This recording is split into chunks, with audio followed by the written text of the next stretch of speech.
नमस्कार दोस्तों, जय माता दी, राधे राधे, जय श्री कृष्णा। दोस्तों, ज्येष्ठ मास का आगमन जब होता है तब भक्तों के लिए पुण्य कमाने के द्वार खुल जाते हैं।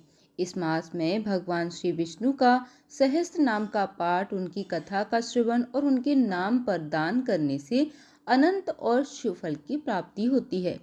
जो भी मनुष्य इस समय भगवान श्री विष्णु का स्मरण करते हैं उनके जीवन में सौभाग्य, आरोग्य और मंगल का उदय होता है। दोस्तों, इसलिए हमारे शास्त्रों में बताया गया है कि इस ज्येष्ठ मास में अधिक से अधिक भगवान श्री हरि का जल में पूजन करना चाहिए, उन्हें जल अर्पण करना चाहिए, तुलसी महारानी को जल दान देना चाहिए और जल का दान करना चाहिए। और इसी पवित्र मास के अंदर अधिक से अधिक भगवान श्री हरि की कथाओं का श्रवण करना चाहिए। दोस्तों, इसलिए हम ज्येष्ठ मास की आज की प्रातःकाल बेला में आप सबके लिए हमारी उसी ज्येष्ठ मास कथा श्रृंखला को फिर से लेकर आए हैं। तो चलिए हमारी इस कथा यात्रा को आगे बढ़ाते हुए और सुनते हैं आज की ज्येष्ठ मास की कथा। आज की कथा आरंभ करते हैं। ज्येष्ठ मास कथा श्रृंखला की पिछली कड़ी में हमने सुना था कि राजा इंद्रदुम्न भगवान के साक्षात दर्शन करना चाहते हैं और इसलिए वे अपने पुरोहित से प्रार्थना करते हैं कि ऐसी व्यवस्था की जाए जिससे वे भगवान का दर्शन कर सकें। और उनके पुरोहित उनके छोटे भाई विद्यापति को इस कार्य के लिए नियुक्त करते हैं। आइए आज की कथा हम आरंभ करते हैं।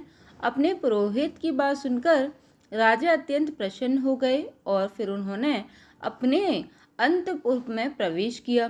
पुरोहित ने उन सभी यात्रियों को यथा योग्य सम्मान देकर अपने बने आश्रम में भेज दिया और फिर अपने भाइयों को ब्राह्मणों से स्वस्थ वाचन करवाकर शुभ मुहूर्त में उस स्थान की खोज करने के लिए भेज दिया गया। विद्यापति समस्त विश्वसनीय पुरुषों के साथ पुष्प सुशोभित रथ पर आरूढ़ होकर वहां से प्रस्थान करने लगा। उसने रथ में बैठे बैठे यह विचार किया, ओह, मेरा जन्म सफल हो गया। मेरी रात्रि मंगल में प्रभात का दर्शन कराने वाली होगी, क्योंकि मैं भगवान के उस मुखारविंद का दर्शन करूंगा जो समस्त पापों को दूर करने वाले हैं। श्रवण मनन आदि साधनों से निरंतर प्रयत्न करने वाले साधक जिन्हें अपने हृदय कमल के मध्य विराजमान देखते हैं, उन्हीं भगवान चक्रपाणि को आज मैं नीलाचल की शिखर पर साक्षात शरीर धारण किए हुए देखूंगा, जो समस्त शरीर बंधन का नाश करने वाले हैं। श्रुति, स्मृति, इतिहास और पुराण के वचनों द्वारा जिनके स्वरूप का भली भांति निरूपण करना असंभव है, उन्हें भगवान लक्ष्मी निधि के अदृष्ट पूर्व स्वरूप का दर्शन करके आज मैं भव सागर से पार हो जाऊंगा।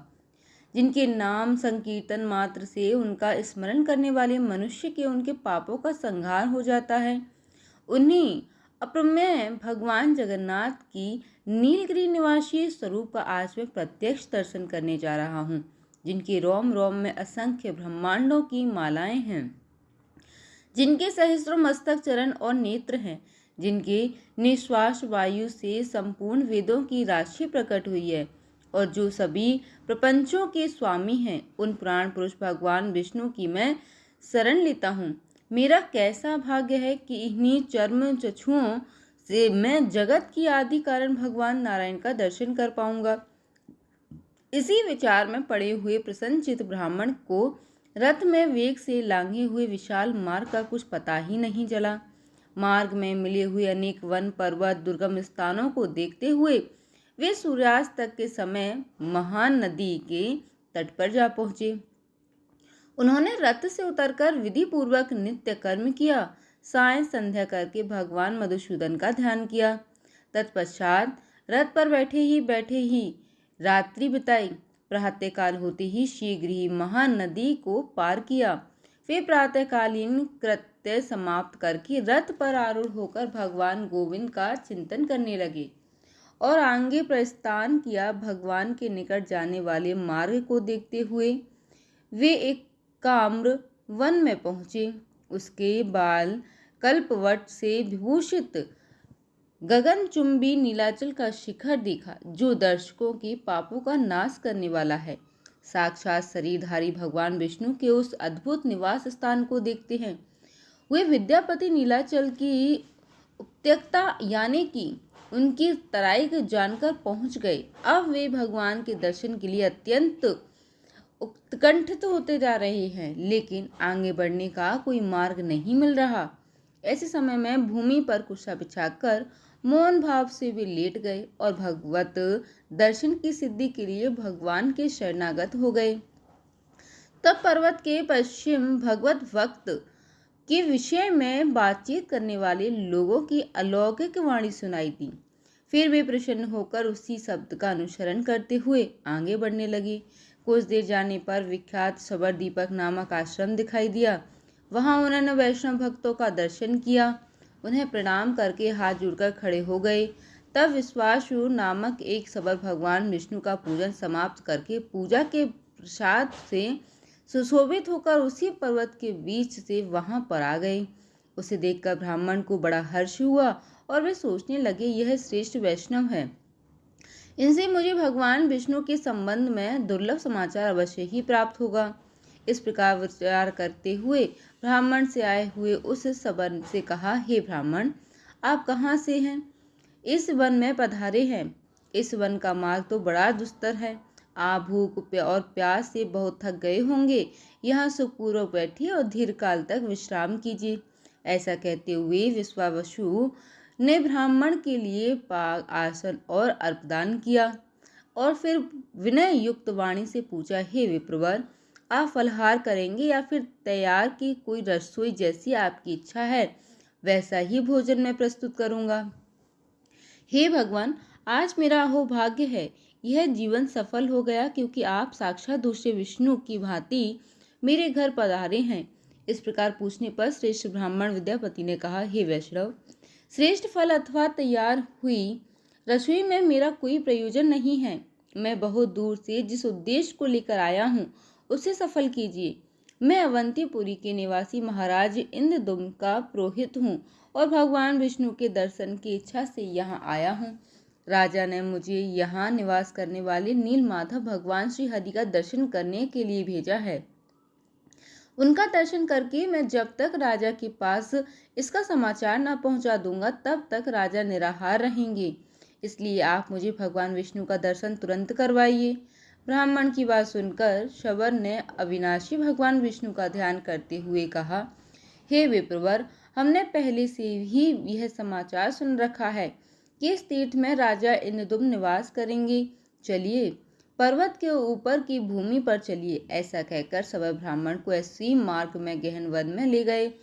ऊपर चढ़कर शिलाखंडों के कारण ऊंची नीची भूमि पर एक एक मनुष्य के चलने योग्य रास्ता था और वह भी कांटों से भरा होने के कारण अति दुर्गम हो रहा था। वहां प्राय अंधकार छाया रहता था। शबर वाणी द्वारा बोल बोल कर ब्राह्मण को रास्ते का परिचय करवाता चला जा रहा था। इस प्रकार 4 घड़ी तक चलकर वे दोनों रोहिणी कुंड के तट पर पहुंचे। उसे देखकर शबर ने कहा, हे द्विज श्रेष्ठ, यह रोहिणी नामक कुंड है जो समस्त जलों की उत्पत्ति का कारणभूत महात्म है। यहाँ स्नान करके मनुष्य वैकुंठ धाम को जाता है। इसके पूर्व भाग में यह महान कल्पवट है जिसकी छाया में जाकर मनुष्य ब्रह्म हत्या का भी नाश कर देता है। इन दोनों के मध्य भाग में जो कुंज है उसमें वेदांत प्रतिपादित साक्षात भगवान जगन्नाथ जी विराजमान हैं। अब इनका दर्शन कीजिए। दर्शन करके समस्त पाप राशि का विनाश कर डालिए और उसके बाद मैं भवसागर में पड़ा हूँ ऐसे शोक और चिंता को सदा के लिए त्याग दीजिए। इतना शोक सुनकर विद्वान ब्राह्मण विद्यापति ने प्रसन्नचित होकर उस कुंड में स्नान किया और दूर से ही मन, वाणी और मस्तक द्वारा भगवान को प्रणाम किया।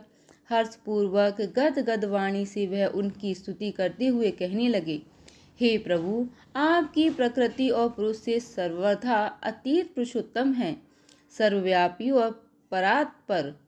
इस चराचर जगत को भिन्न भिन्न अवस्थाओं में परिणित करने वाले आप ही हैं। परमात्म स्वरूप परमेश्वर, आपको नमस्कार है। जगतपते श्रुति स्मृति पुराण और इतिहास द्वारा प्रतिपादित समस्त कर्मों से एकमात्र आपकी ही आराधना होती है, जिनके चरण कमलों के संयोग से सर्व तीर्थमयी गंगा सभी लोगों को पवित्र करती है। उन परम पावन भगवान श्री हरि को नमस्कार है, जिनके अंशभूत आनंद को पाकर संपूर्ण विश्व के प्राणी आनंदमय होकर जीवन धारण करते हैं। समस्त पापों से रहित उन ब्रह्म स्वरूप भगवान विष्णु को मैं नमस्कार करता हूँ। हे प्रभु, आप निर्मल स्वरूप कल्याण रूप सब प्रकार की आसक्तियों से रहित और विश्व साक्षी है। आपको नमस्कार है। आपके संख्य चरण, नेत्र, मस्तक, शुक और भुजाएं हैं। आप सबको जीतने वाले हैं। सभी जीव आपके स्वरूप है। आप सर्वरूपी परमात्मा को मैं नमस्कार करता हूँ। हे भगवान, इस संसार में चक्कर लगाने के कारण मैं रोग और शोक बहुत ही पीड़ित हो गया हूँ। आपके युगल चरणारविंदों की शरण में आया हूँ। आप इस सांसारिक दुख समुदाय से मेरा उद्धार कीजिए। इस प्रकार भगवान विष्णु का स्तुति करके उनके चरणों में मस्तक झुकाकर विद्यापति ब्राह्मण भगवान विष्णु के आगे प्रणव मंत्र का जप करने लगे। जप के अंत में सबर ने कहा, हे द्विजश्रेष्ठ, इस समय आप भगवान का दर्शन पाकर कृतार्थ हो गए हैं। दिन बीत गया है। आप थके माथे और भूखे प्यासे लगते हैं। अतः चलिए, घर चलिए। इस घोर वन में हिंसक जंतुओं का निवास है, इसलिए हमारा यहाँ ठहरना उचित नहीं है। जब तक सूर्य की किरणों का प्रकाश है तब तक ही हम लोग अपने घर पर पहुँच जाएं तो अच्छा होगा। ऐसा कहकर ब्राह्मण के साथ शबर शीघ्रता पूर्वक आश्रम को लौट आए। ब्राह्मण भी आनंद सागर भगवान जगन्नाथ के ध्यान में डूबे रहे। अतः उन्हें भूख, प्यास और थकावट से प्राप्त होने वाले दुखों का अनुभव ही नहीं हुआ। भगवत चिंतन में संलग्न होने में से शरीर में उनकी आस्था नहीं रह गई। वे शरीर स्थित के रूप में उठ चुके थे। घर आने पर सबर ने ब्राह्मण अतिथि को अनेक प्रकार के पवित्र दिव्य पदार्थ देकर भली भांति उनका पूजन किया। उसके बाद सबर के दिए हुए राजोचित उपचारों में पूर्णतः तृप्त होकर ब्राह्मण को बड़ा विस्मय हुआ। उन्होंने चकित होकर कहा, हे साधु, तुमने मेरे सत्कार के लिए जो यह अलौकिक वस्तुएं समर्पित की हैं, उनका दर्शन तो राजाओं ने भी नहीं किया है।